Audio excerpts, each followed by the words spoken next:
Selamünaleyküm. Hacer'in Lezzetleri YouTube kanalıma hoş geldiniz. Sizler için harika bir tarif vereceğim. Evde ununuz, tuzunuz, suyunuz varsa bu tarifi kaçırmayın.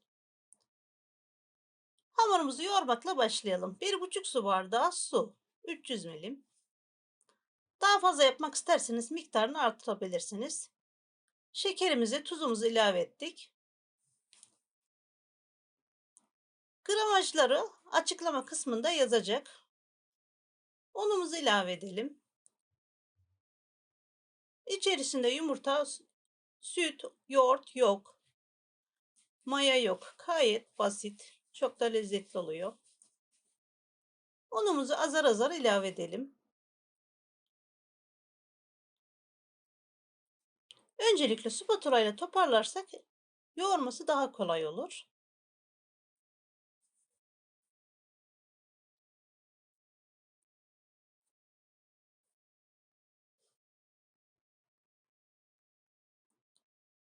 Hamurumu toparladım. Yumuşacık bir hamur oldu. Daha fazla yapmak isterseniz miktarını artırabilirsiniz.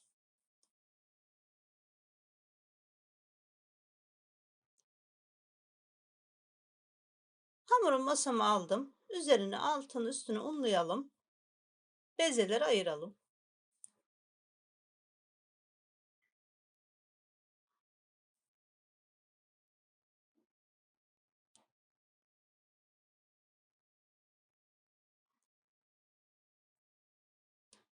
Ben hamurumu 10 tane bezeye ayırdım. Büyük yapmak isterseniz miktarını azaltabilirsiniz. 10 tane değil de 7-8 tane yapabilirsiniz.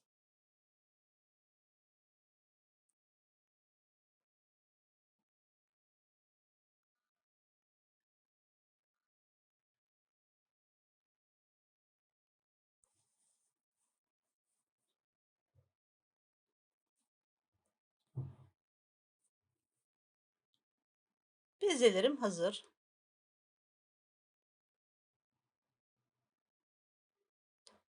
Tabağımı unluyorum. Bezelerimi içerisine alacağım. Bu şekilde 10 dakika dinlendireceğim. Dinlenirse daha güzel olur. Üzerini kapatalım. Hamurumuz dinlenirken biz tereyağımızı eritelim.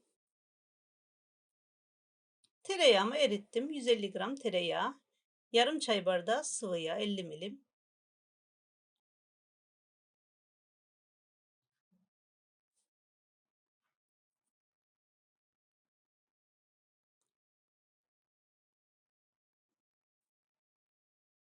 Bezelerimi dinlendirdim. Yağım da eridi, soğudu. Sıcak olarak kullanmayalım.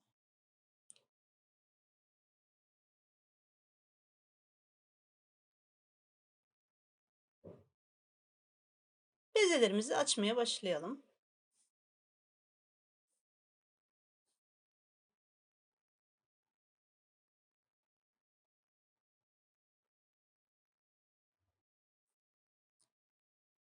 Servis tabağı büyüklüğünde açarsak yeterli.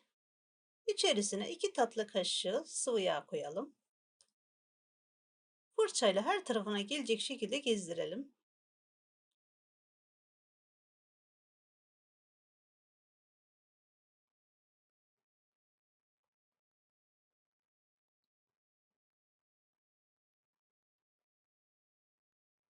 Katlarken de kendimize doğru çekerek katlayalım. Hamuru esnetelim.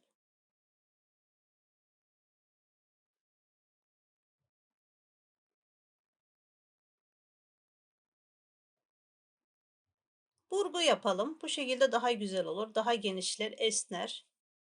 Katmerimiz tel tel olur. Kendi etrafında çevirerek beze haline getirelim.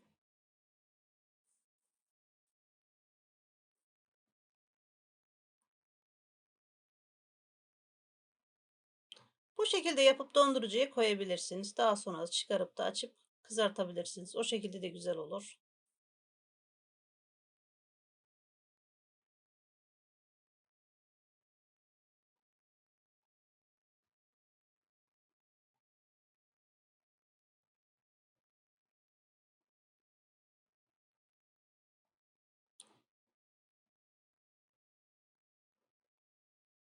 Tekrar içerisini yağlayalım. Fırçayla her tarafına gelecek şekilde hamurumuza yedirelim.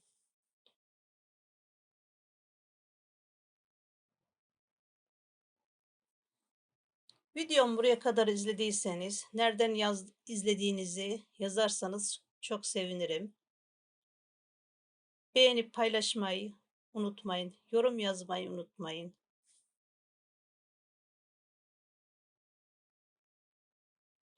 Tekrar burgu yapıyoruz.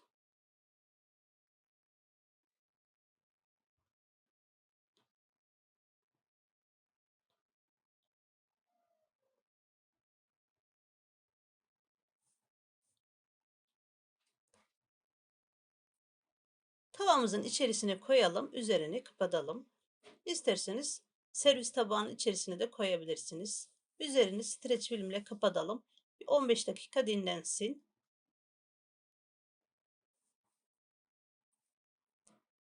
Hafiften unlayarak tekrar açalım.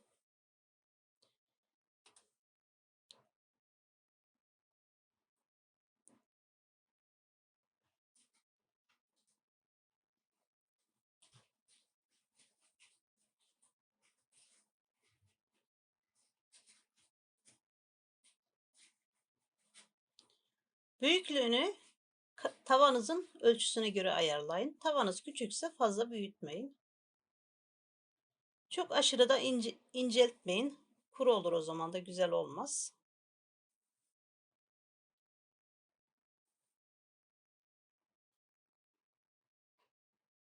Bu şekilde yapıp kenara koyalım.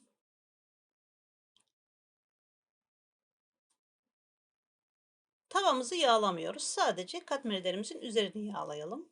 Hafif yağlayalım. Çok yağ sürmeyelim. Zaten içerisi yağlı olduğu için fazla yağ sürmeye gerek yok. Çok güzel kabarıyor.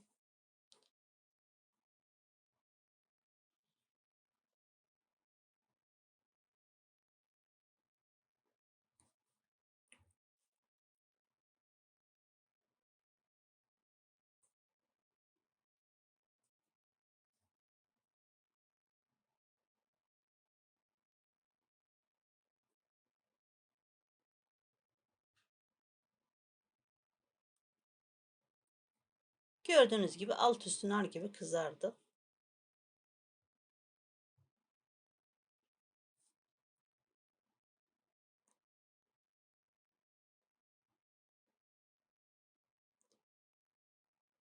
Yağ altına üstüne hafif sürelim. Çok yağlamayalım. Bir tarafı kızarmadan hemen çevirelim ki diğer tarafın kabarması kolay olsun. Harlı ateşte olmasın. Orta ateşte olursa daha güzel olur.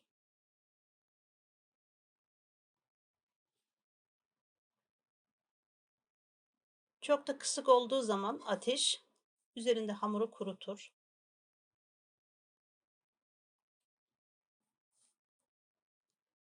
Katmerlerim hazır. Hepsi nar gibi kızardı. Yumuşacık.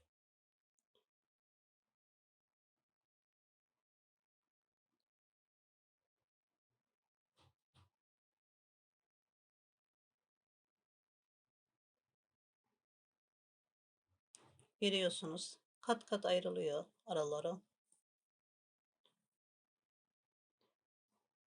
Tekrar yumuşaklığını test edelim. Bu şekilde de yapıp dondurucuya kaldırabilirsiniz. Daha sonra da hafiften ısıtabilirsiniz. O şekilde de güzel olur. Hazır kahvaltı olur. Evet arkadaşlar, videomu buraya kadar izlediyseniz beğenip paylaşmayı unutmayın. Bildirim zilini açarsanız güzel tariflerimden haberdar olacaksınız. Beni izlediğiniz için çok teşekkür ediyorum. Afiyet olsun.